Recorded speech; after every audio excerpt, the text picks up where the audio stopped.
Hola,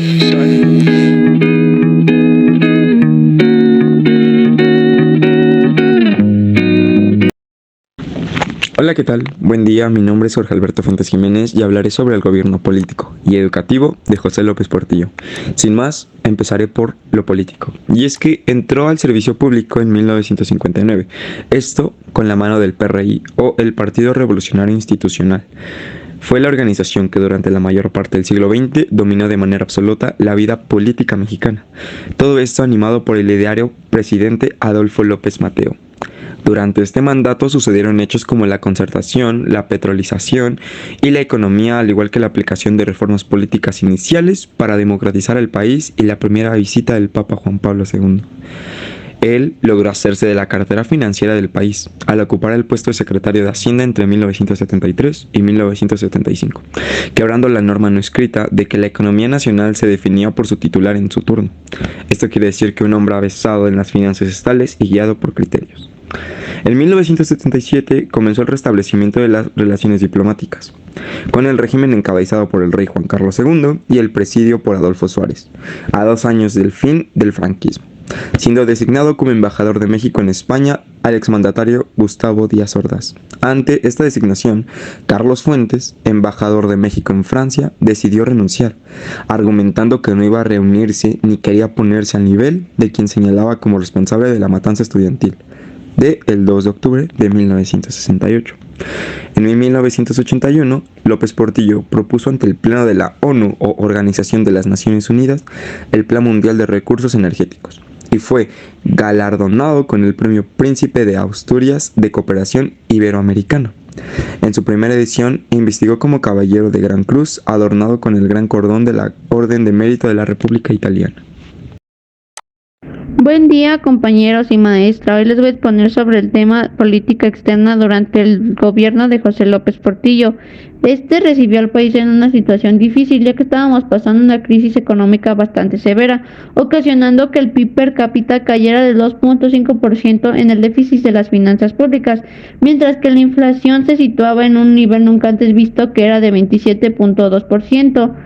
Mientras que la deuda externa aumentaba por la devaluación del peso, que pasó de $12.50 a $25.50. Mientras que en 1977 se descubren yacimientos del petróleo en el suroeste del país. Este descubrimiento ocasionó que nos posicionáramos en el 6º país productor de petróleo a nivel mundial, provocando que el PIB aumentara un 8% y la deuda externa superara los 80,000 millones de dólares. A finales de 1981 y principios de 1982, el precio internacional del petróleo incrementó a $12 por barril, provocando el menor consumo de los países importadores, mientras que la tasa de intereses incrementó del 12% al 33% debido a los cuantiosos préstamos que necesitábamos de otros países al de nosotros.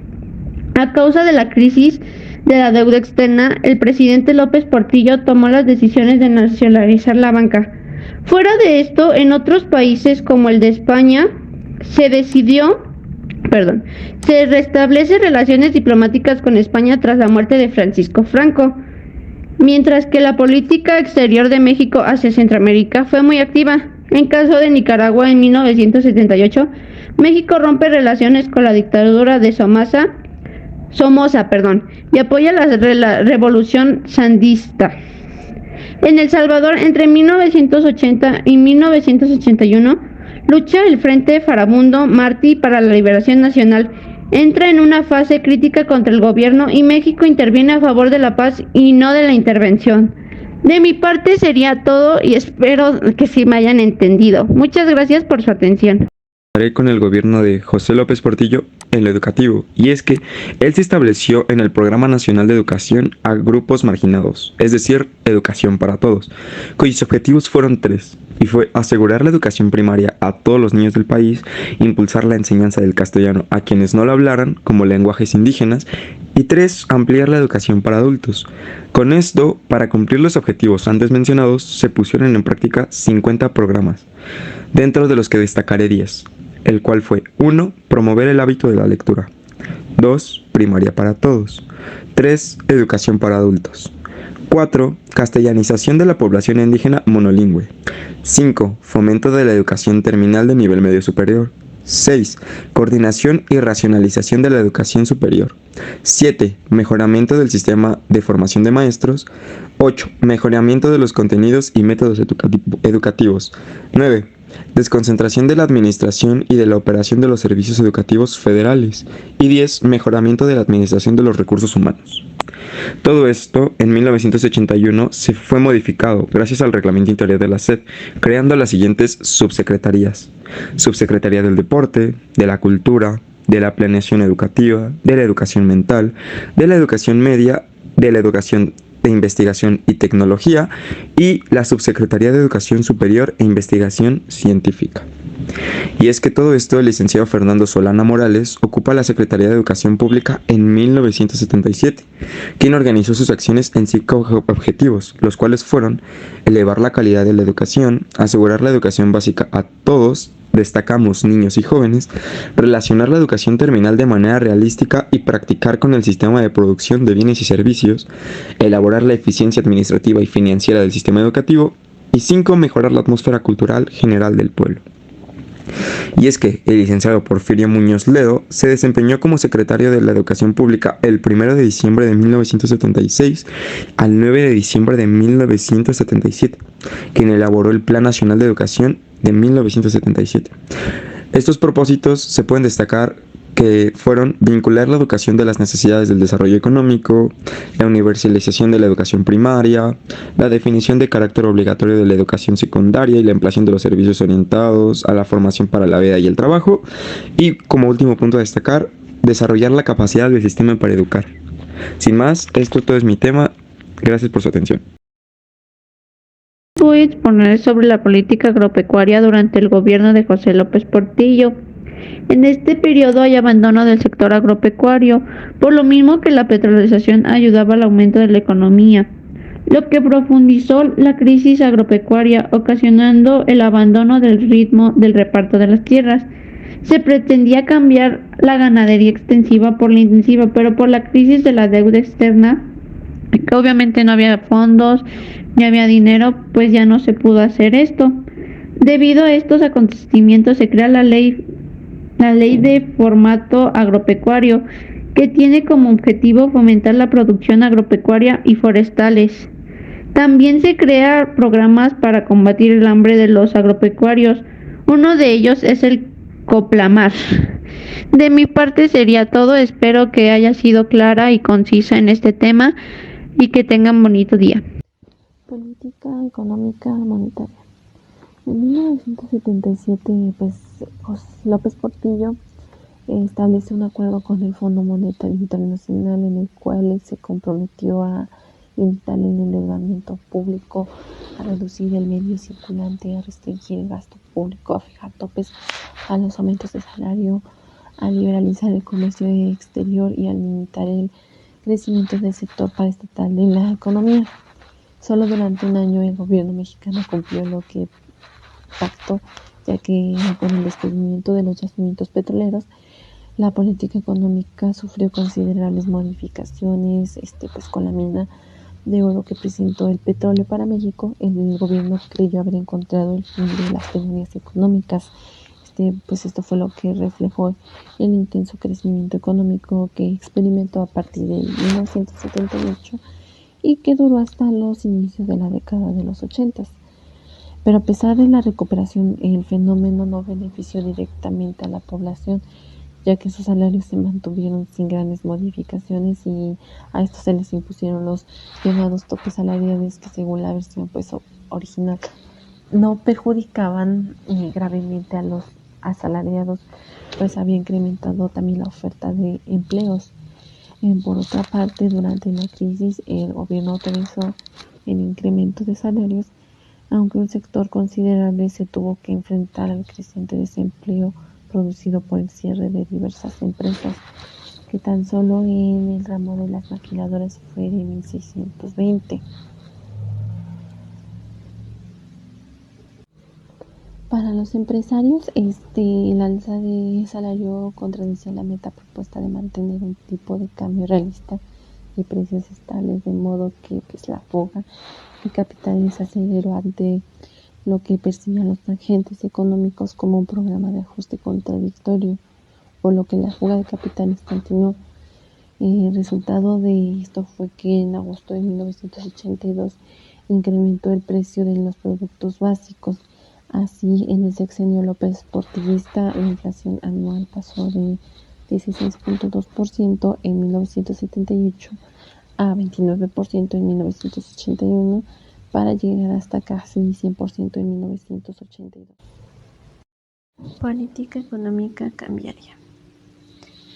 Si bien durante el gobierno de López Portillo se maneja una política cambiaria con mini deslizamientos del peso, en los primeros años del gobierno de López Portillo la paridad se mantuvo más o menos estable, pero el 18 de febrero de 1982, tras una crisis de divisas, el Banxico volvió a dejar flotar la moneda, y al final de ese mes la devaluación ya era del 72%, al llegar el dólar a 46 pesos.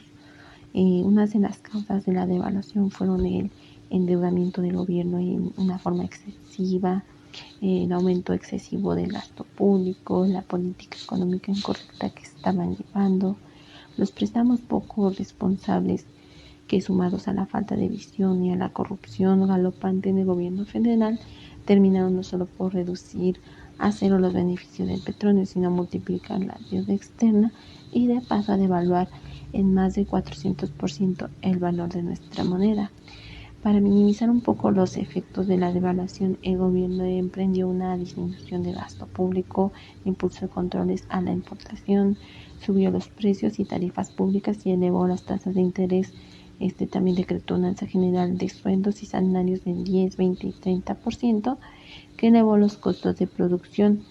Se compraron dólares y los acreedores del gobierno dejaron de renovar sus créditos. Para comenzar, debemos tener por entendido que el Fondo Monetario Internacional, o por sus siglas FMI, es el encargado de promover la cooperación monetaria internacional, alentar la expansión del comercio internacional y del crecimiento económico, así como desalentar políticas que vayan en perjuicio de la prosperidad. Para ponerlos más en contexto de cómo surgen estos préstamos, retomamos a partir de que durante el gobierno de Echeverría Álvarez, el plan de estabilización falló, necesitando un cambio en su política monetaria, resultando en un incremento en los ingresos del gobierno. Mas, sin embargo, a pesar de dicho cambio, fue efectuado muy tarde, ya que el crecimiento rápido del gasto público, aunado a la devaluación de la moneda, resultó en la duplicación de la deuda externa. Ya sin opción alguna, con una inflación del 22%, reservas agotadas, deuda externa de 29,500 millones de dólares y relaciones tensas con el sector privado, la administración de Echeverría optó por un acuerdo con el Fondo Monetario Internacional. Bajo este contexto, López Portillo tomó las riendas del país. Como uno de sus principales objetivos era la reparación de relaciones entre el sector privado y gobierno. Durante su primer año al mando del país, el Producto Interno Bruto fue el más bajo a decenios pasados, esto por la crisis que dejó Echeverría en el país. Cuando se hallaron cuantiosos yacimientos de petróleo, el gobierno federal olvidó las reformas estructurales que había comenzado a implementarse. Durante ese lapso, Portillo logró que el gasto público aumentara 13,7% en términos reales. No obstante, dichos cambios en el aumento de la demanda agregada no se vieron reflejados en el aumento de la inflación. Aunado a esto, la producción agrícola creció en promedio de 4,5%. La inversión privada respondió positivamente y creció 22,7% en 1979. A finales de 1979 encontramos el choque petrolero, asociado con la inestabilidad del Medio Oriente, siendo este el desplome del gobierno de Portillo.